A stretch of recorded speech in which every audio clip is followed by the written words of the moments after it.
Okay, hi folks, Aaron Penneberg here. I'm the Deputy Director of ARMA. I'm a Provost with ARMA. 15 years in law enforcement. I'm the primary lead trainer for Appleton Police Department. Been on the SWAT team about 12 years. I'm a expert in terms of the use of edged weapons. I've been an undercover officer for about 5 years as well, so I'm very familiar with carrying concealed weapons. I have with me today Kurt Kohler. I'm just a lowly designer. I don't have the experience this fellow has. I wish I did, but I guess I've been granted a little window into some fun and interesting designs, and I'd like to share them with you today. So Curtis is here to show us, he actually has a 33-inch sword on his person right now. The thing about concealed weapons or weapons that are clandestine is that there's a couple of aspects to these weapons that you want to keep in mind when you're thinking about developing them or using them, certainly. The first is portability, concealability. You have to be able to carry the thing around. You have to be able to conceal it properly. It can't be obvious that you have the weapon on you, otherwise it does you no good. The second piece of this is portability. I have to be able to carry it on me in such a way that it's convenient, and it also matches the rest of my clothing or repertoire in terms of what I'm going to be wearing on a day-to-day basis. The next piece of this is comfort. If the piece is not comfortable, if it's something that chafes or causes you a lot of pain while you're wearing it, I guarantee you'll wear that piece for about 2 or 3 days, or even in some cases a couple hours, and you'll quickly discard that. Now, with the product that Curtis has developed here and is going to show us in just a second, he has all those things covered. And the last bit that you want in a concealed weapon is effectiveness. And we'll talk about that whole aspect in a second. But first, Curtis, why don't we do the big reveal, and why don't you show us this 33-inch blade that you have on your person? Another aspect of obviously concealability is access and deployment. If the weapon doesn't deploy instantaneously, then your attacker is going to obviously get the upper hand. And so when someone's going for their weapon or gun or whatever it is, close quarter battle situations, you need to strike first. So in my situation, I simply deploy it like this. And at that moment, I can actually come across and strike an assailant. I can use any type of technique. And so let's see this first. Show you how this. Well, let me just see the blade first. Sure. So what he's deployed here, I'm sure you get a pretty good feel for this, but this is a 33-inch, for lack of a better term right now, we'll call it a machete-like object, or almost a shank. It is a sword in that it's steel, it's spring steel, it's got a wobble to it, okay? We'll talk about that and address that in a second. It's got some 511 cord or some nylon cord wrapped around for a nice grip. You can see the cord and the grip is large enough to accommodate 2 hands, certainly. Especially what I like about this design, it doesn't only just accommodate 2 hands, but it accommodates 2 hands with some space between them. We'll talk about that in a second too in terms of its potential uses. But it's very sharp and it's flexible. So let's talk about that flexibility a bit. Well, every sword is different. I'm going to have 18 different variations. Some are going to be more flexible to wear. Some are going to be stiffer depending upon the person. Rather than trying to get the individual to, I guess, adapt to the sword, our philosophy is to get the sword to adapt specifically to the size of the person, the environment they're going to be in, and of course their level of expertise. So in this case, this sword has a little bit of a slight more of a flex to it. Rather than calling, I guess what I would call this, we call it a razor sword because the metal is extremely thin.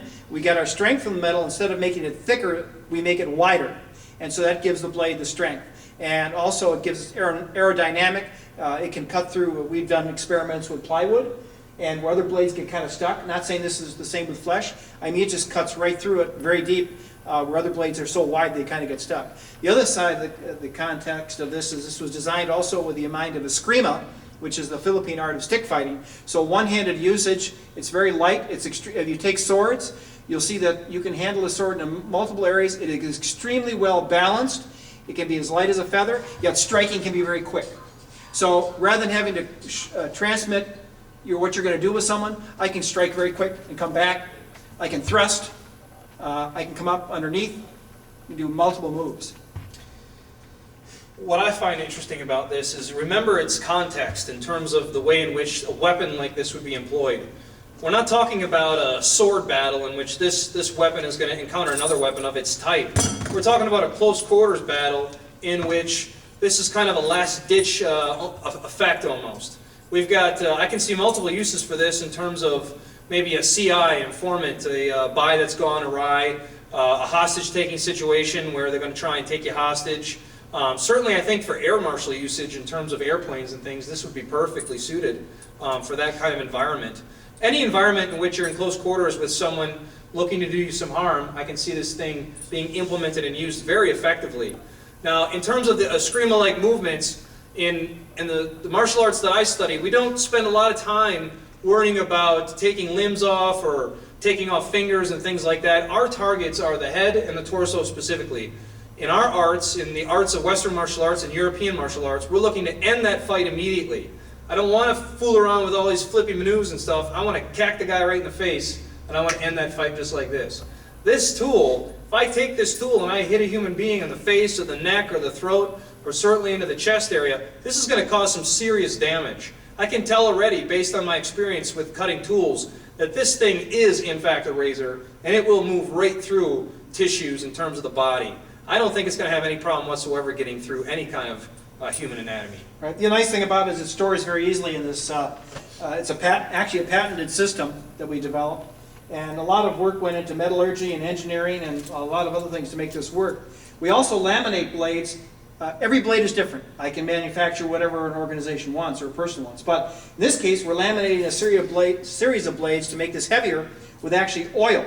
So rather than forging something like the Japanese did and creating layer upon layer, we can actually take multiple layers of a sword, put a liquid grease between them, holds the blades together, they will still function perfectly fine.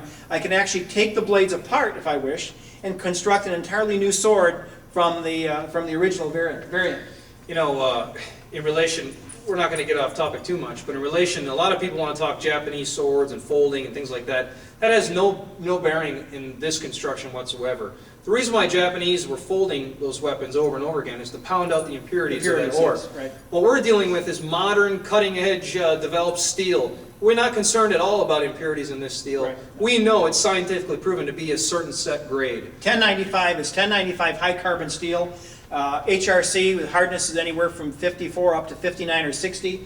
Holds an edge as well as a K-bar knife or anything. So we're not concerned about that at all. This weapon is going to do what it's supposed to do, and that is slash, hack, cut, stab, and cause a lot of damage to somebody. The reason we laminate is to make a blade heavier.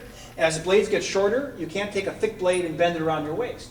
But if you take thinner pieces of material and laminate them, it flexes very easily. So it's all in the science of taking a blade. The longer blades, I can make them so stiff, they'll be as stiff and pierce right through things. The shorter blades are going to be a little more flexible. And of course, as far as loading this into the system, it takes only a moment. Just drops right in, etc., like this. And would just go right around your waist. If you want to, you don't have to put it through your belt loops. You can wrap it right around your waist here, under a shirt, under a sweatshirt, under a jacket, whatever it might be. And of course, deployment again, all you're simply doing is, at this point, you're lifting up, and as you can see, the blade is coming out, and it's going like this.